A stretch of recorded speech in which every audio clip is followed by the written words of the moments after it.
di perairan Karimun, Kepulauan Riau pada Mei 2025. Dalam sidang sebelumnya, jaksa penuntut umum menolak nota pembelaan atau pleidoy yang disampaikan oleh Fandi. Jaksa menyatakan tetap menuntut agar Fandi dijatuhi hukuman mati.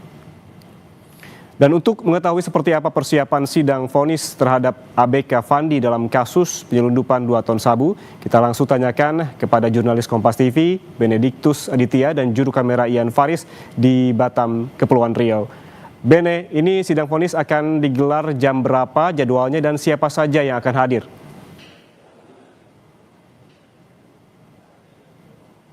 Ya, Yan Rahman dan juga saudara, kalau bisa saya informasikan kepada Anda, memang sebenarnya untuk hari ini terjadwal adalah untuk pembacaan putusan ataupun vonis dari majelis hakim terhadap 6 terdakwa kasus penyelundupan sabu sebesar 2 ton, begitu ya.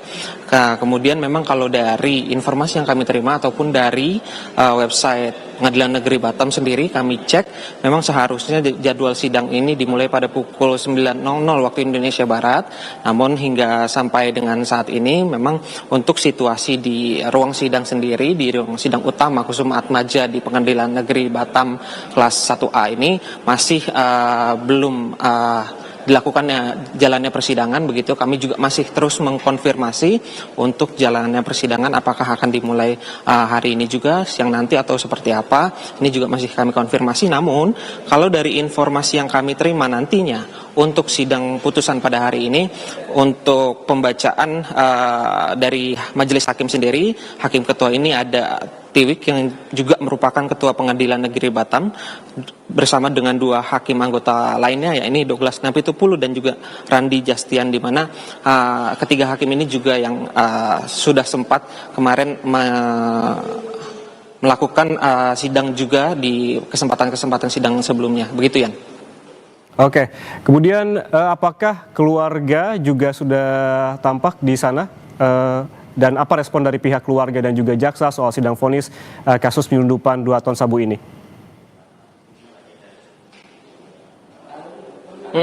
Ya, Yan dan juga saudara, memang kalau dari informasi ataupun dari pengamatan kami, begitu ya, saat ini memang untuk pihak keluarga dan juga tahanan ini belum tiba di Pengadilan Negeri Batam. Namun kalau informasi dari semalam, untuk pihak keluarga terutama orang tua dari Fandi Ramadan sendiri, yakni Nirwana dan juga Sulaiman, ayahnya, begitu, ini sudah ada di Batam. Kami mendapatkan informasi tersebut.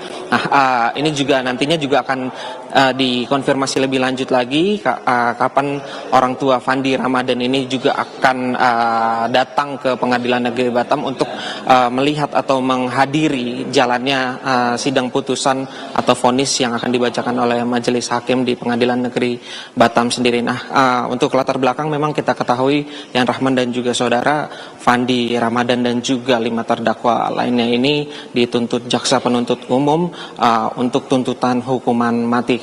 Dan sebelumnya juga kita ketahui bahwa pledoi dari Fandi Ramadan sendiri ini juga sempat ditolak oleh jaksa penuntut umum, begitu ya. Baik, artinya kasus narkoba yang dijalani ataupun sidangnya yang dijalani oleh ABK Fandi yang menghadapi sidang vonis pada hari ini yang dijadwalkan tadinya pada pukul 9 pagi hingga saat ini pukul 10:14 masih belum berlangsung dan masih menunggu, begitu, pihak keluarga dan jaksa juga masih belum terlihat di pengadilan ataupun di ruang sidang. Terima kasih jurnalis Kompas TV Benediktus Aditya dan juga juru kamera Ian Faris atas laporan langsungnya dari Batam, Kepulauan Riau. Selamat bertugas kembali. Saudara, jangan kemana-mana, Breaking News Kompas TV akan kembali saat lagi. Tetaplah bersama kami.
Anda masih bersama kami di Breaking News Kompas TV, Saudara. ABK Fandi Ramadan dan 5 terdakwa lainnya akan menjalani sidang putusan dalam kasus penyelundupan 2 ton sabu di Pengadilan Negeri Batam pada Kamis pagi 5 Maret 2026. Dalam kasus ini, Fandi dituntut hukuman mati oleh jaksa penuntut umum.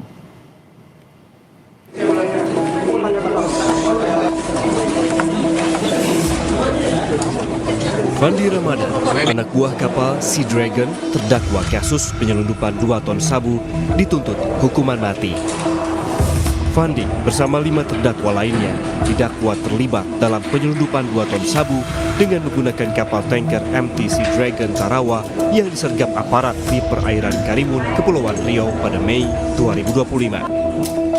Ibu Fandi Ramadan, Nirwana, meminta kepada Presiden Prabowo Subianto untuk membebaskan anaknya dan menggugurkan tuntutan hukuman mati yang diajukan jaksa penuntut umum.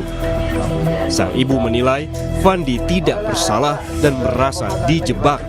Pasalnya, Fandi tidak mengetahui adanya 2 ton sabu di kapal. Di harapan saya sama Bapak Jaksa, Ibu Hakim yang mulia, tolonglah bantu anak saya, bebaskanlah anak saya. Kalau jika memang anak saya tidak bersalah, bebaskanlah anak saya. Janganlah anak saya dituntut. Saya nggak terima, saya nggak ikhlas. Tapi kalau memang anak saya terbukti bersalah, saya ikhlas. Tapi anak saya kalau tidak terbukti bersalah, tolonglah bebaskan anak saya. Dia harapan kami, banggaan kami, masa depan kami sebagai orang tua berharap penuh kepada Ibu yang mulia. Mohonlah tidak lanjutkan, tolong buatlah seadil-adilnya dengan anak kami yang bernama Fandi. Janganlah dia divonis. Kalau memang dia tidak bersalah, bebaskanlah dia. Atas tuntutan itu, keluarga Fandi yang didampingi pengacara Hotman Paris Hutapea menemui pimpinan Komisi 3 DPR untuk meminta keadilan atas kasus yang menjerat anaknya. Ketua Komisi 3 DPR Habibur Rahman merespons aduan keluarga Fandi ABK yang dituntut hukuman mati. Habibur Rahman mengatakan tuntutan mati terhadap Fandi janggal karena Fandi jelas bukan mastermind atau orang yang paling diuntungkan dalam penyelundupan narkotika. Itu ya satu penerapan hukumnya. Nah, dalam perumusan tuntutan seperti apa? Ya. Itu kan sangat janggal. Kalau sebagai upaya terakhir, tentu harusnya kepada mastermind, orang yang merencanakan, orang yang melaksanakan, orang yang mengambil paling besar manfaat, ya, dan orang yang pelaku utamanya, kurang lebih kan begitu. Itu tuntutan hukuman mati. Harusnya hanya diterapkan seselektif itu. Nah itu kejanggalannya. Kemudian terbongkar tadi ketika diperiksa katanya lawyernya dari pihak yang meriksa, itu kan. Gimana dia mau all out membela kepentingan kliennya? Sebelumnya, jaksa penuntut umum menolak nota pembelaan atau pleidoy yang disampaikan Fandi beserta 5 orang terdakwa lainnya dalam kasus penyelundupan 2 ton sabu. Jaksa menolak klaim terdakwa Fandi tidak mengetahui muatan narkotika di kapal tanker tempatnya bekerja. Jaksa menilai terdakwa aktif membantu proses pemindahan barang dan tidak melaporkan adanya muatan terlarang. Dengan demikian, jaksa tetap menuntut hukuman mati kepada semua terdakwa termasuk Fandi Ramadan. Atas nama terdakwa Fandi Ramadan berkenan memutuskan dalam putusan sebagai berikut. 1. Menolak nota pembelaan atas nama terdakwa Fandi Ramadan untuk keseluruhan. 2. Memutus perkara ini sebagaimana dalam dakwaan pertama primer penuntut umum serta surat tuntutan yang mana telah penuntut umum bacakan pada persidangan pada hari Kamis tanggal 5 Februari 2026 yang pada prinsipnya kami selaku penuntut umum tetap pada tuntutan pidana tersebut. Proses hukum terhadap terdakwa Fandi dan 5 ABK lainnya masih bergulir di Pengadilan Negeri Batam. Warga terus berharap keadilan pasca jaksa menuntut para terdakwa dengan hukuman mati. Tim Liputan, Kompas TV.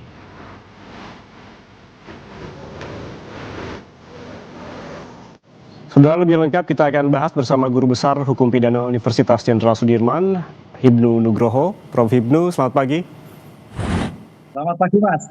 Prof. Hibnu, Tadi kita sempat mendengarkan statement dari DPR terkait dengan kasus ini dan yang kita juga dengarkan bersama begitu.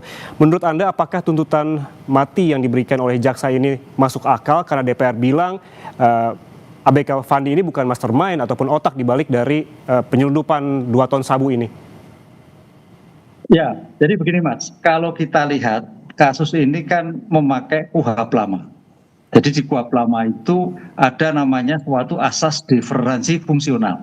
Diferensi fungsional itu ada perbedaan kewenangan antara penyidik dan penuntut umum, kan gitu. Jadi jaksa itu hanya menerima terhadap berkas yang ada dari penyidik BNN ketika itu. Ini yang kelemahannya asas diferensi fungsional. Sehingga mau tidak mau jaksa ketika sudah pada pelimpahan mengacu pada hasil penyidikan yang dilakukan oleh BNN.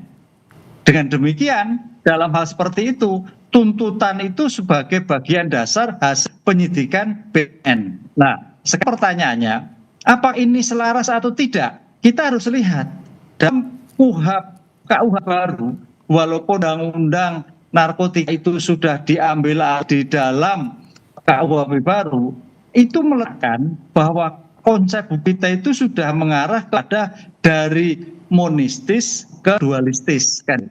Artinya apa? Melihat dari perbuatan dan pembuat.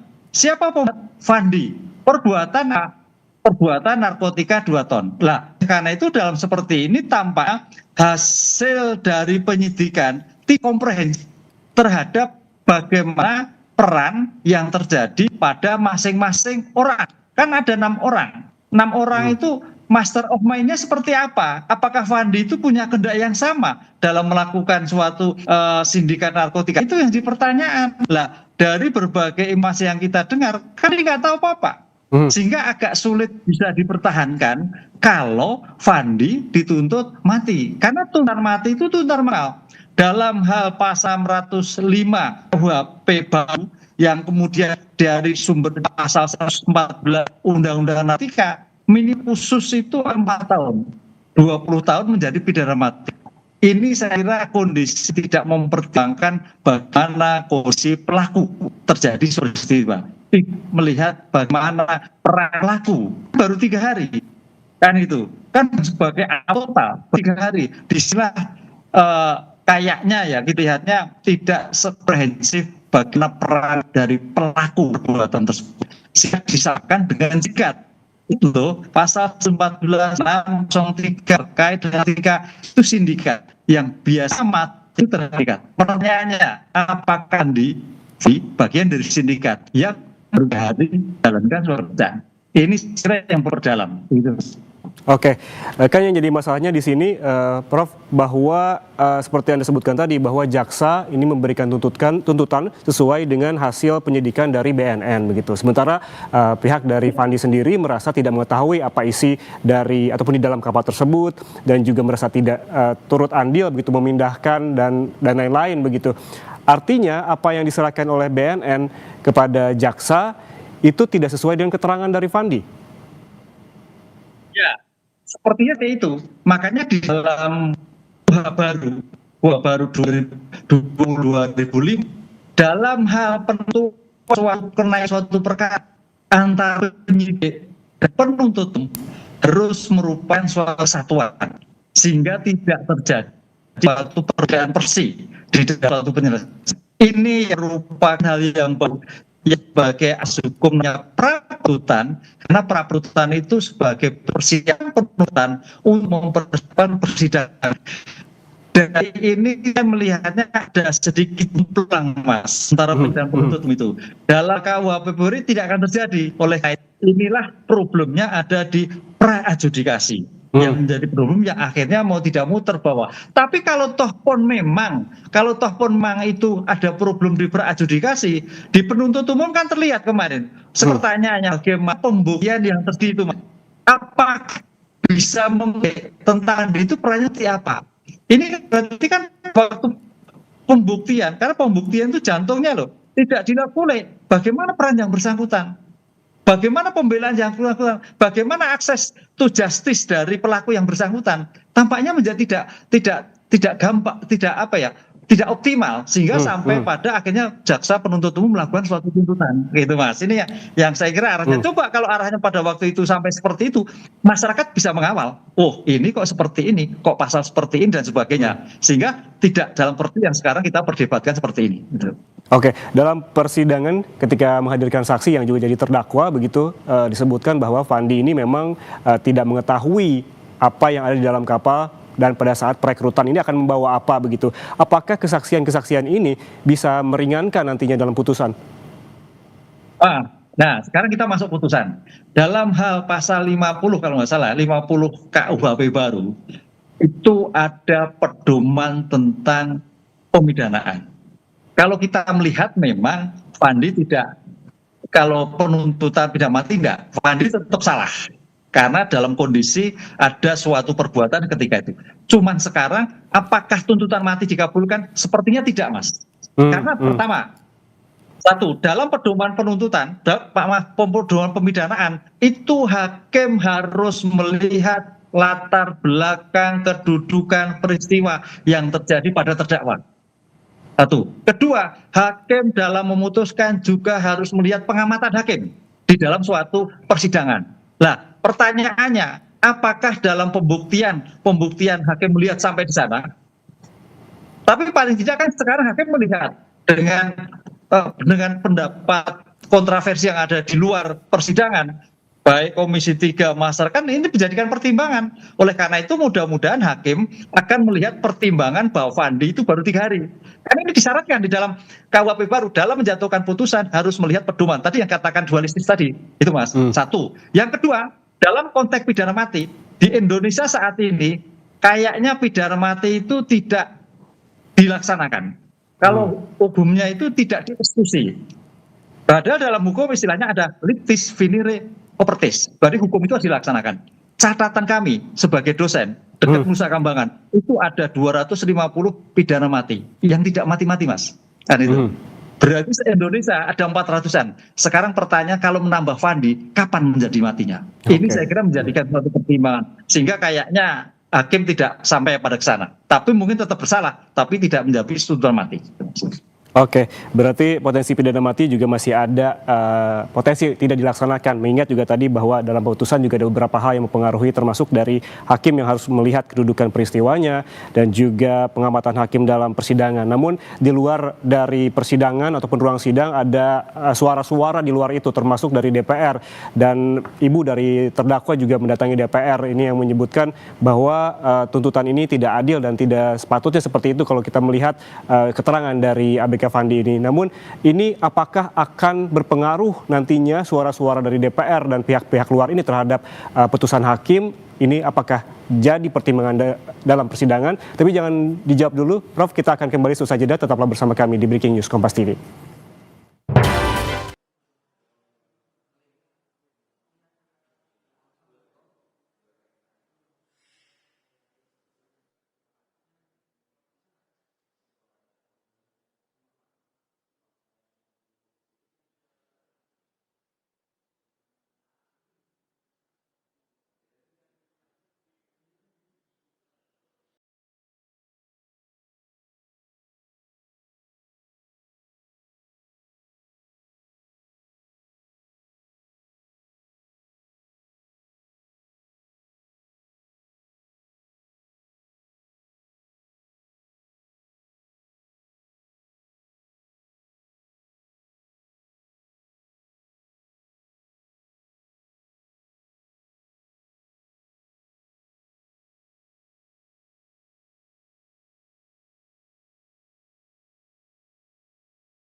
Anda masih bersama kami di Breaking News Kompas TV, Saudara. ABK Fandi Ramadan dan 5 terdakwa lainnya akan menjalani sidang putusan dalam kasus penyelundupan 2 ton sabu di Pengadilan Negeri Batam pada Kamis pagi 5 Maret 2026. Dalam kasus ini, Saudara, Fandi dituntut hukuman mati oleh jaksa penuntut umum. Fandi didakwa terlibat dalam penyelundupan 2 ton sabu dengan menggunakan kapal tanker MTC Dragon Tarawa yang disergap aparat di perairan Karimun, Kepulauan Riau pada Mei 2025. Dalam sidang sebelumnya, jaksa penuntut umum ini menolak nota pembelaan atau pleidoy yang disampaikan Fandi. Jaksa menyatakan tetap menuntut agar Fandi dijatuhi hukuman mati. Kita lanjutkan perbincangan bersama Guru Besar Hukum Pidana dari UNSUD, Hipnu Nugroho. Prof. Hipnu masih bersama kami. Ya, selamat siang Mas. Prof, tadi kan kita sempat membahas terkait dengan suara-suara yang di luar persidangan, termasuk dari DPR. Apakah ini akan jadi bahan pertimbangan dalam putusan oleh hakim? Ya, dalam era peradilan modern, itu saya kira hakim akan melihat ya. Karena namanya suatu hakim berpandangan objektifnya itu adalah objektif hukumnya, objektif perkaranya. Jadi apalagi ada pertimbangan-pertimbangan dari kalangan parlemen, masyarakat, itu suatu menarik. Independen betul, tetap independen, tapi independen yang objektif. Lain dengan jaksa. Jaksa itu pandangannya adalah subjektif mewakili negara, tapi objektif hukumnya. Penasihat hukum, subjektif hukum, objektif perkaranya, subjektif hukumnya. Makanya pembelaan pada kepentingan klien. Nah, dalam hal seperti ini, kalau kita melihat suara parlemen itu juga bukan suara orang politik, tapi kan melihat perkaranya perkara yang objektif, yang berdasarkan pada data yang informasi yang akurat. Oleh karena itu, saya kira itu bukan sebagai masukan, tapi didengar. Ada suatu ternyata apa yang disampaikan benar juga. Bisa juga pada waktu suatu pembuktian kemarin tidak optimal, sehingga dalam hal seperti ini ada suatu tanda petik kelupaan atau klien bagaimana mengulik peran dari Fandi yang bersangkutan. Karena konteks itu adalah peran serta, turut serta, penyertaan gitu Mas. Dengan demikian peran serta itu adakah suatu kehendak sama? Kalau seperti ini kan tidak ada kehendak yang sama. Dan itu kalau yang kemarin yang 6 itu pidana mati silakan, itu bagian mungkin sindikat. Fandi kan tidak. Oleh karena itu dalam melihat seperti ini saya kira apa yang disampaikan suara masyarakat, apa yang disampaikan keluarga, apa yang disampaikan parlemen, bagian dari masukan tanpa mengurangi independensi. Apalagi dalam suatu peradilan kita, KUHP kita, itu sudah ke arah pada rehabilitatif, bukan retributif. Kalau retributif pembalasan. Jadi kalau kita lihat tentang pidana mati, itu pembalasan. Tapi kalau rehabilitatif perbaikan, apalagi Fandi masih muda, yang masih bisa mengisi ke depan, gitu Mas. Oke, Prof, kalau kita berbicara soal KUHP gitu, kita mundur sedikit. Ini terkait dengan ABK dan juga Nakoda. Secara pidana, sebetulnya aturannya seperti apa sih? Apakah sebetulnya ABK ataupun Nakoda ini perlu mengetahui apa yang menjadi muatan di dalam kapal, atau sebetulnya hanya bertugas untuk menjalankan kapal saja? Karena kalau kita lihat, apabila ada kasus kapal tenggelam misalkan, itu memang sudah sepantasnya bertanggung jawab. Tetapi kalau di muatan ini seperti apa? Ya, saya bukan ahli dalam kaitannya dengan hukum laut ya, atau kaitannya dengan perairan ya. Tapi bicara logika seperti tadi disampaikan bahwa ketika seorang ABK, apalagi Nakoda itu bertanggung jawab atas penumpangnya, maka kita analogikan bahwa ABK pun juga bertanggung jawab atas yang dimuat. Ini saya kira sebagai bentuk pertanggungjawaban. Dengan demikian ABK mau tidak mau tetap bertanggung jawab atas muatan. Kalau ini dipisahkan akan menjadikan celaka nanti Mas. Akan celaka. Kita sebagai hukum progresif ke depan melihat misalkan katakanlah sopir travel itu bertanggung jawab, apa yang dibawa ini ternyata narkotika. Kan itu. Tidak lepas. Saya kira juga tidak lepas-lepas sekali. Aspek mengetahuinya tidak, alamannya paling tidak turut serta. Termasuk yang diperiksa dalam yang bersangkutan, walaupun bukan sebagai penanggung jawab karena apa yang dilakukan. Ini saya tidak tahu persis, tapi sebagai bentuk pertanggungjawaban atas muatan, atas isi dalam suatu yang dibawa, bertanggung jawab menurut saya seperti itu. Jadi kayaknya ada yang jomplang di sini dalam suatu penyelesaian hanya pada pelaku-pelaku lapangan. Kenapa hanya pelaku, tapi bandarnya belum ketemu. Siapa yang merencanakan belum ketemu. Ini saya kira tanggung jawab BNN atau kepolisian untuk terus mengejarnya sehingga perkara ini menjadikan tuntas gitu. Oke, itu yang menjadi pertanyaannya, Prof. Sebetulnya apakah sanksi hukum bagi ABK ataupun mereka yang ada di lapangan sepatutnya sama dengan mastermind ataupun pelaku utama? Namun jangan dijawab dulu, Prof. Seusai jeda kita kembali, tetaplah bersama kami di Breaking News Kompas TV.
Fandi Ramadan, anak buah kapal Sea Dragon, terdakwa kasus penyelundupan 2 ton sabu, dituntut hukuman mati.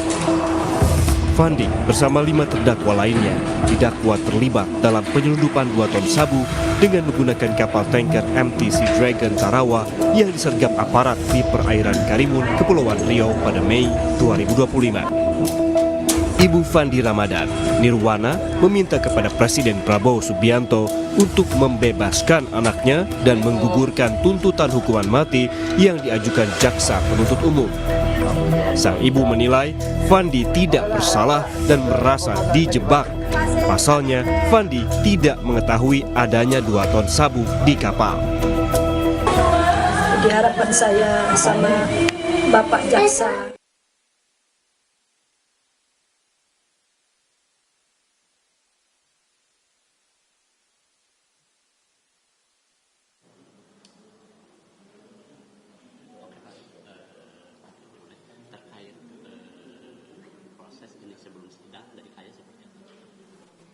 Oke, terima kasih rekan-rekan semua. Jadi hari ini dari Komisi Yudisial Indonesia melakukan pemantauan yang sidang hari ini agendanya adalah pembacaan putusan. Ya. KY memang punya tugas dan kewenangan ya, untuk melakukan pemantauan persidangan, ya, baik diminta ataupun tidak diminta, ya, karena ini perkara ini sudah berjalan dan tinggal pembacaan putusan. Kami memandang penting untuk melakukan pemohon secara langsung. Pada prinsipnya tugas KY adalah menjaga dan menegakkan martabat, keluhuran dan perilaku hakim. Kira-kira itu. Pak, selama proses persidangan ini kan agendanya sidang ya, dari mulai tuntutan pembacaan dakwaan sampai terakhir pledoi. Nah, kalau saya melihat proses persidangannya seperti apa sih? Berjalan. Kalau saya melihat bahwa sementara ini ya proses persidangan berjalan masih sesuai dengan ketentuan hukum acara, karena sampai hari ini juga tidak ada laporan dari masyarakat maupun dari para pihak terkait dugaan pelanggaran etika dan perilaku hakim. Namun demikian, tentunya kalau di kemudian hari ada laporan dari masyarakat, tentu akan kami pelajari dan kami akan analisa lebih lanjut apakah aduan atau laporan itu nanti terbukti atau tidak. Jadi KY memang tidak dalam konteks masuk dalam substansi perkara, itu adalah menjadi kewenangan peradilan, tapi kami masuk dalam wilayah terkait dengan apakah ada dugaan pelanggaran etika pedoman bagi perilaku hakim. Cukup? Terima kasih ya. Pak, izin sedikit Pak, kasus ini kan sampai disoroti ke komisi yang ada di DPR ya Pak ya. Nah, sampai dikeluarkan rekomendasi. Kalau DPR sendiri memandang proses yang sampai diperhatikan Komisi 3 itu bagaimana Pak? Ya, saya kira kalau Komisi 3 memang menjadi kewajiban Komisi 3 kan untuk merespon aduan dari publik. Kemudian kalau Komisi 3 kemudian merekomendasi KY untuk melakukan pemantauan, ya, ini kami lakukan untuk melakukan pemantauan pada hari ini. Artinya bahwa saya katakan tadi bahwa ada atau tidaknya permintaan memang KY punya kewenangan untuk melakukan pemantauan. Tentu melihat apakah kasus ini, terutama kasus ini kan jadi kasus publik ya, jadi memang layak untuk dipantau, dimonitor oleh KY. Oke, terima kasih ya. Terima kasih Pak, izin ya Pak. Oh iya, nanti gua pulang. Sabu ini apakah akan ada perbedaan mengingat proporsional perannya ini sangat berbeda tentunya? Ya, begini Mbak, dalam hal kasus narkotika itu bisa dibedakan 3 jenis. Ada bandar, pengedar, kurir. Nah, bandar, pengedar, kurir. Dalam kasus Wadi, kayaknya bandarnya belum ketemu. Masih DPO. Yang sekarang adalah pengedar. pengedar itu yang adanya ada 6 orang yang sekarang sudah diperiksa. Fandi kalau toh memang pepet itu bagian dari kurir mungkin masuk kualifikasi dalam suatu undang-undangnya. Nah pertanyaannya, bandar narkoba kurir itu harus memenuhi syarat-syarat syarat subjektif, syarat objektif. Syarat subjektif menghendaki dan mengetahui. Mens rea-nya ada tidak, menghendaki tidak. Kalau sebagai pengedar itu sudah pasti tahu apa yang diedarkan, apalagi bandar. Lah, Fandi dalam kasus ini tampaknya kalau kita melihat sebagai bentuk perkembangan kita dengar di beberapa media, dia tidak tahu. Jadi subjek sebagai menghendaki dan mengetahui aspek mens rea-nya itu agak sulit untuk dibuktikan karena dia pernah menanyakan, membela dan sebagainya. Ini yang saya kira menjadikan pertimbangan nanti mudah majelis melihat seperti itu. Kalau toh iya, itu bagian dari relasi kuasa. Mungkin pengedar ini yang memaksa Fandi untuk bisa ikut serta dalam melakukan suatu tindak pidana narkotika itu. Turut sertanya karena relasi kuasa, gitu Mbak. Kuasa siapa? Pengedar yang 6 tadi. Gitu. Jadi mastermind-nya gitu. Oke, baik, berarti yang harus digarisbawahi adalah mens rea-nya begitu ya, Prof. Ibnu.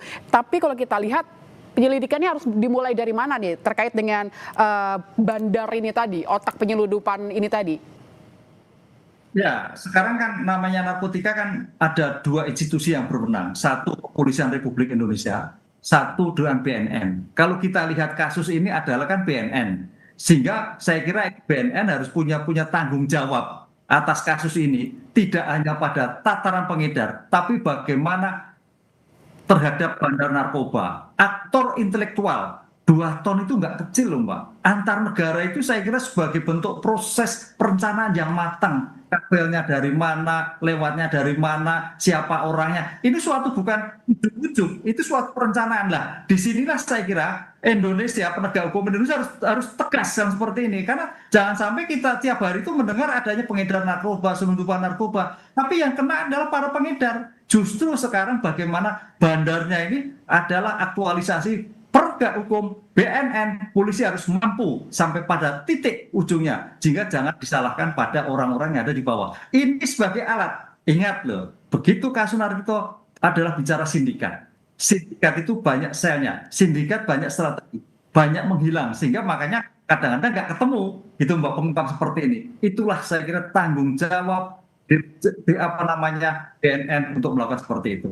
Oke, kita harapkan tidak berhenti hanya pada ABK dan nakoda saja, tapi juga otak dari penyeludupan ini yang jadi penting karena mereka adalah penggerak ini semua yang harus diusut tuntas dan penyelidikan harus segera dimulai. Terima kasih Prof. Ibnu Nugroho, Guru Besar Hukum Pidana Unsud, telah berbagi pandangannya bersama kami di Breaking News Kompas TV. Dan saudara, itu tadi Breaking News Kompas TV terkait kasus narkoba ABK Fandi dihadapi sidang vonis terkait penyelundupan 2 ton sabu yang dilaksanakan hari ini. Saya Lintang Budiastuti pamit undur diri. Terima kasih, sampai jumpa.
ini kayak yang mau ini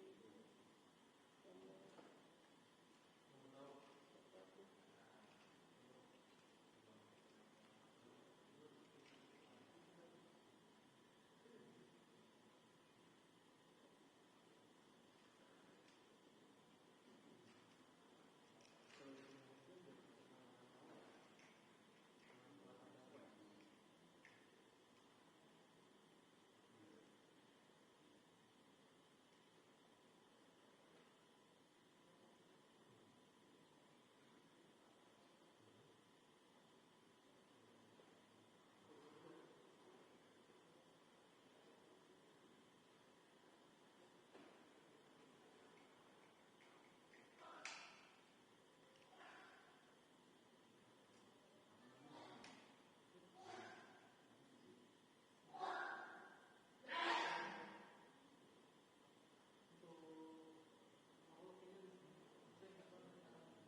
Halo, halo. Juno. Kameranya? Enggak ke sini.